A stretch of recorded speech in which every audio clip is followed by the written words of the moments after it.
Assalamualaikum warahmatullahi wabarakatuh. Bismillahirrahmanirrahim. Alhamdulillahirabbil alamin. Rabbish shrah li sadri wa yassir li amri wahlul 'uqdatam min lisani yafqahu qawli, amma ba'd. Jamaah Al-Fatih Channel dan sahabat YouTube yang berbahagia, senang sekali kita bertemu kembali dalam keadaan sehat walafiat, tak kurang suatu apapun. Itu suatu nikmat yang patut kita syukuri dengan mengucapkan Alhamdulillahirabbil alamin. Sholawat dan salam semoga tercurah kehadiran baginda Rasulullah, Nabi yang kita cintai dan kita ikuti sunnah-sunnahnya.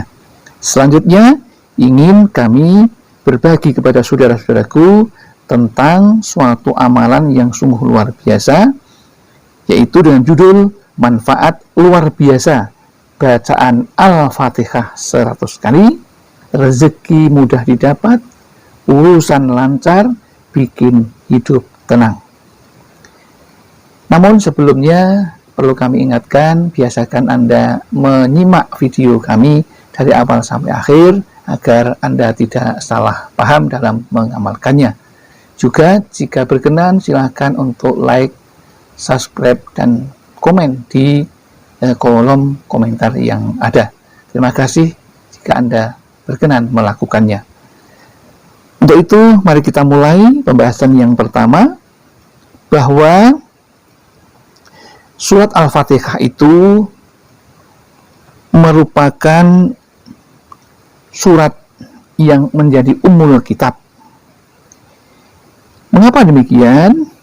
Karena di dalam Al-Quran Allah Subhanahu wa Ta'ala sudah berfirman, "Walaqad atainaka sab'am minal masani wal Qur'anal azim." Dan bahwasannya sungguh telah kami berikan kepadamu 7 ayat yang diulang-ulang dan Al-Quran yang agung. Dan telah disebutkan tentang keutamaan surat Al-Fatihah di dalam beberapa hadis, di antaranya sebagaimana yang disebutkan oleh Al-Imam Jalaluddin As-Suyuti di dalam kitab Ad-Durrul Mansur fi Tafsiril Qur'ani bil Ma'thuri, bahwa ia adalah Ummul Qur'an, Ummul Kitab, dan ia juga adalah As-Sab'ul Mathani, atau 7 ayat yang dibaca berulang-ulang, dan bahwasannya ia adalah Al-Quran yang agung, dan bahwa iblis meratap ketika surah Al-Fatihah ini diturunkan. Jadi karena besarnya pengaruh pahalanya kepada yang membacanya, iblis itu meratap menangis ketika surat Al-Fatihah diturunkan ke bumi.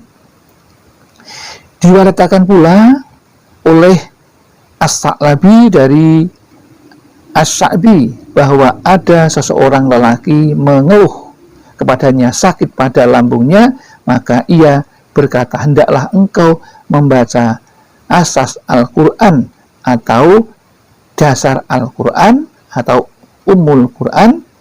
Orang itu bertanya, "Apakah asas Al-Quran itu?"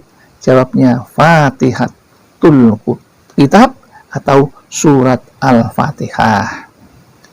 Dalam satu hadis panjang, Rasulullah Shallallahu Alaihi Wasallam berkata kepada sahabat Ubay, "Maukah engkau aku ajarkan satu surah yang tidak pernah turun dalam kitab Taurat, Injil, atau Zabur, dan yang menyamainya?" Sahabat Ubay menjawab, "Mau ya Rasulullah." Rasulullah bertanya, "Apa kau baca di dalam sholat?" Jawab beliau, "Dengan Ummul Quran." Maka berkatalah Nabi Shallallahu Alaihi Wasallam, "Demi zat yang diriku berada dalam genggamannya, tidak pernah turun surah dalam Taurat, Injil, atau Al-Quran yang menyamainya, dan ia adalah as-sab'ul mathani, dan Al-Quran yang agung yang diberikan kepadaku, yaitu berupa surat Al-Fatihah. Adapun bacaannya semuanya sudah tahu, karena itu pekerjaan kita sehari-hari untuk selalu membaca minimal 17 kali dalam sholat fardu 5 waktu. Maka pada kesempatan ini yang ingin kami sampaikan adalah bagaimana caranya memanfaatkan surat Al-Fatihah untuk hal-hal yang sedang mengalami masalah di dalam hidupnya. Karena Al-Quran merupakan hudal lil muttaqin, petunjuk bagi orang-orang yang takwa. Ya, maka jika orang yang bertakwa ada masalah, pasti akan kembali pada Al-Quran. Dan ada satu riwayat yang menyampaikan bahwa surat Al-Fatihah dibaca 100 kali setiap usai sholat fardu, maka semua hajat insya Allah akan segera tercapai. Hajat apapun akan tercapai jika kita mewiridkan surat Al-Fatihah sebanyak 100 kali ketika selesai sholat fardu. Jadi setelah itu kemudian Anda berdoa sesuai dengan keinginan Anda, kemudian sampaikan apa yang menjadi hajat Anda. Ya, demikian yang dapat kami sampaikan. Mudah-mudahan bermanfaat bagi kita dan membawa tambahnya ilmu dan berkah hidup kita. Ada kesalahan, kekhilafan, kami mohon maaf yang seterusnya. Akhirul kalam billahi taufiq wal hidayah wal inayah wal barakah. Wassalamualaikum warahmatullahi wabarakatuh.